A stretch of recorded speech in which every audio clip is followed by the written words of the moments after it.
ছোটবেলা থেকে চানাচুর বলতে আমার একটাই পছন্দ, মুখরোচক, স্বাদে স্বাস্থ্যে। ভালো খান, সুস্থ থাকুন। মুখরোচক, ভালোবাসার ৭৫ বছর।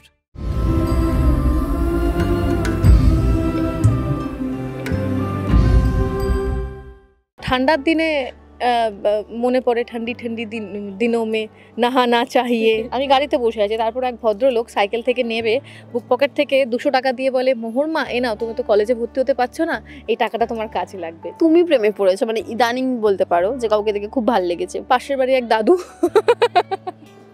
আমার বিয়ে করবি? রাগ হলে আমি কাঁদি, কাউকে কিছু বলতে পারি না চট করে মুখের উপর। এই মুহূর্তে সোনামণি দি রয়েছে, মানে পর্দার সুধা। তার এখন অনেক কাজ পর্দা জুড়ে, নানান কারসাজি চলছে, শায়েস্তা করা চলছে, তাই একদমই তাই। মানে প্রচুর কাজ সামনে, দেওরের বিয়ে, দেওরের পর্দা ফাঁস করা, সার্থককে সবার সামনে আনা, মিস্টার বসু মল্লিককে বোঝানো, পুরো পরিবারকে বোঝানো, প্রচুর দায়িত্ব। এই যে নিউ ইয়ার, তো নতুন বছরটা কিভাবে শুরু হলো, কেমন কাটালে? খুব ভালোভাবে কেটেছে, খুব মজা করেছি, খুব আনন্দে কেটেছে। আর চেষ্টা করছি যেন প্রত্যেকটা দিনই সেইভাবে আনন্দে কাজের মধ্যে ভালোভাবে কাটতে পারে। একটা ছোট র্যাপিড ফায়ার খেলবো তোমার সাথে। যেহেতু শীতকাল, এই দুপুরবেলা শীতকাল বলতে তোমার কি কি মনে পড়ে?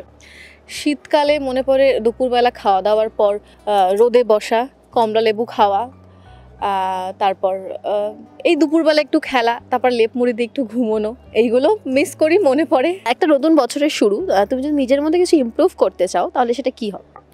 আমি নিজের মধ্যে ইমপ্রুভ করতে চাই, সেটা হচ্ছে মানুষের সঙ্গে মানে যোগাযোগ বাড়ানো। আমি খুব মানে এই ব্যাপারে খুব খারাপ, যে যোগাযোগ রাখি না কারোর সাথে। হ্যাঁ, কমিউনিকেশনটা আমি একটু বাড়াতে চাই, মানে চেষ্টা করি, কিন্তু আমি পারি না। আমি একটু ইন্ট্রোভার্ট, সেজন্য আমি পারি না, তো সেটা চেষ্টা করছি সেখান থেকে একটু বেরোতে। বাথরুম অ্যানথেম যদি বলি, যেটা তুমি শাওয়ারের সময় গুনগুন করে গাও, তোমার পছন্দ? এই রে, সেটা তো ডিপেন্ড করে আমি সকালে কি শুনেছি। তো গরমে, ঠান্ডার দিনে মনে পড়ে ঠান্ডি ঠান্ডি দিनों में नहाना चाहिए, এই গানটা। আর এইভাবে ডিপেন্ড করে মুড কেমন থাকছে। লং ড্রাইভে তুমি তোমার পাশে কাকে চাও?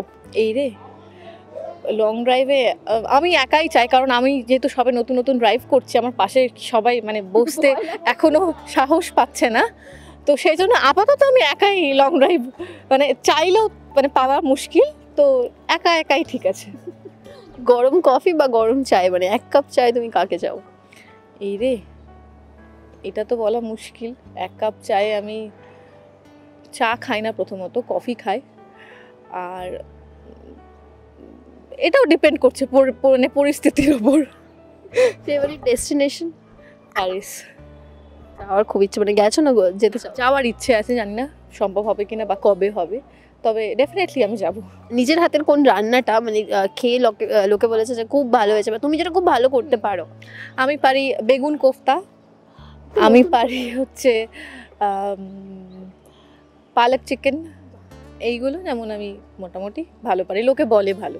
একটা বেস্ট মেমোরি বলো, মানে তোমার অভিনয়ের ক্যারিয়ারে, যেটা তোমার খুব মানে তুমি খুব চেরিশ করো, খুব ভালো একটা মেমোরি। সেটা হচ্ছে যখন আমি দেবী চৌধুরানী করি, তখন তো অবশ্যই একটা হয়েছে, সবাই ভাবতো যে সত্যি সত্যি হয়তো দেবী চৌধুরানীর মতো সত্যি সত্যি তার কাছে সেই ক্ষমতা আছে যে তাকে, সেই বাচ্চাটাকে সুস্থ করে তুলতে পারে, সেইভাবে ওষুধ দিতে পারবে, সেই গাছপালা ইয়ে করে, তো আয়ুর্বেদিক ক্ষমতাটা। তো সেটা আমার একটা মনে আছে যে একটা অনুষ্ঠানে গেছি, সেখানে ৩ মাসের বাচ্চাকে তার মা নিয়ে এসে বলেছে, বাচ্চাটাকে আপনি একটু কোলে নেবেন, ও না সুস্থ থাকে না, ও অসুস্থ। যেমন এটা যেমন আমার খুব হার্ট টাচ করেছে। তারপর মোহরের সময় একটা ঘটনা, তখন দর্শকরা জানবেন, মোহরের মানে কিছুটা টাকা প্রয়োজন ছিল, যার জন্য ও কলেজের ফিসটা মানে ভর্তি যে হবে সেই টাকাটা জোগাড় করতে পারছিল না, তো সেটা খুব ক্রাইসিসের মধ্যে যাচ্ছিল।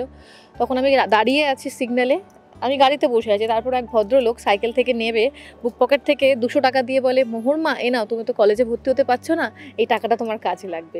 তো এই ছোট ছোট জিনিস যেমন আমাকে খুব টাচ করেছে।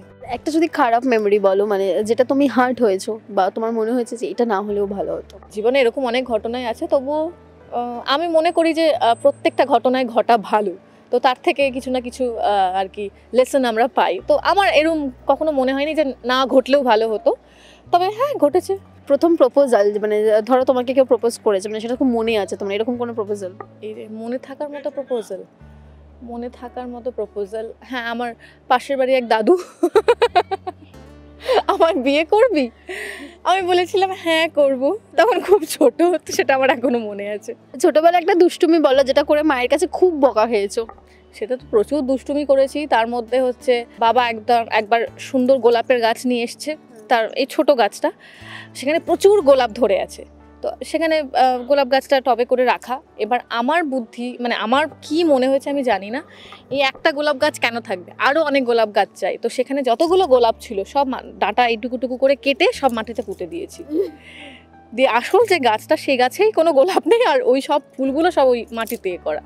তো তখন অত বুঝতাম না, তো সেটার জন্য আমি খুব বকা খেয়েছি। স্কুল বাঙ্ক করেছো কখনো? স্কুল বাঙ্ক না, স্কুল বাঙ্ক করিনি। কলেজ বাঙ্ক করেছি, হ্যাঁ করেছি। লুকিয়ে সিনেমা দেখতে গেছো? লুকিয়ে যাইনি, তবে বলেই গেছি লুকিয়ে যাইনি কখনো।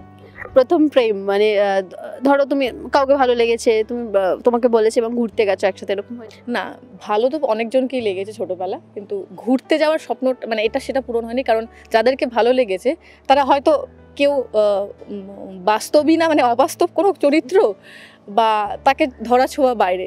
যেমন হচ্ছে আমি স্পাইডারম্যানকে আমার, যেমন আমি ফ্যান্টাসি, আমার এটা ছিল স্পাইডারম্যানের সাথে আমি সিনেমা দেখতে যাব, শপিং মলে যাব, সেটা তো কখনো সম্ভব না।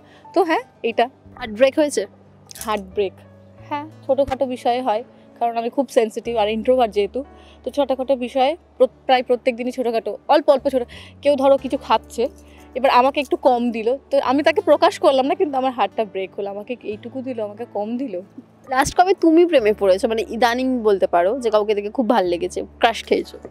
ক্রাশ মনে পড়ছে না। লাস্ট কবে কেঁদেছো? সিরিয়াল তো রোজই প্রায় কাটতেই হয়, কারণ আপনারা দেখেন। আমি আমি রাগ হলে আমি কাঁদি, কাউকে কিছু বলতে পারি না চট করে মুখের ওপর, তো হ্যাঁ, লাস্ট কবে 3-4 দিন আগে। আর রাগ হয়েছে কিন্তু কিছু ভেঙে ফেলেছো, অনেক সময় হয় না আমরা ছুঁড়ে ফেলি, এরকম? আমি কখনো রাগ হলে ভাঙতে পারি না, রাগ হলে কাউকে কিছু বলতেও পারি না, কারোর ওপর রাগ হলে কাউকে কিছু বলতেও পারি না, আমি নিজে কেঁদে ফেলি। পিকনিক মেমোরি বলো একটা, যেটা তোমার এই শীতকাল বা কোনো সময় পিকনিকে গেছো, স্কুল কলেজে আমরা প্রায়শই যেতাম। হ্যাঁ, খুব যেতাম আমরা, মানে আমরা বিশেষ করে পৌষ মাসে সংক্রান্তির সময় তখন যেতাম, বাবা মা দিদিরা দাদারা সবাই, আমরা পিসি সবাই মিলে যেতাম। ওইটা এখন মিস করি, সবাই মিলে বসে নিজেরা খাওয়া দাওয়া, সব গাড়ির পেছনে সব জিনিসপত্র লোড করা, ওইটা যেমন এখন খুব মিস করি। কি বলবে, শুভ বিবাহের জমজমাট সিকোয়েন্স চলছে এবং সুধার অনেক দায়িত্ব। হ্যাঁ, একদমই তাই, প্রচুর দায়িত্ব, প্রচুর অনেক মজার চমক।